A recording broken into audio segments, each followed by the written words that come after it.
Meaning of electroconvulsive therapy. Electroconvulsive therapy. Electroconvulsive therapy. Electroconvulsive therapy. Electroconvulsive therapy. Electroconvulsive therapy, ECT, is a medical treatment that involves passing small electrical currents through the brain to induce a controlled seizure.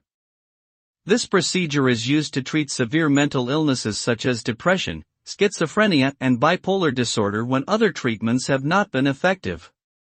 The results of ECT can vary, but it often leads to a significant reduction in symptoms and can be effective in treating suicidal thoughts or severe psychosis. While the procedure may have side effects such as memory loss or confusion, it is generally considered safe and has helped many people with serious mental health conditions.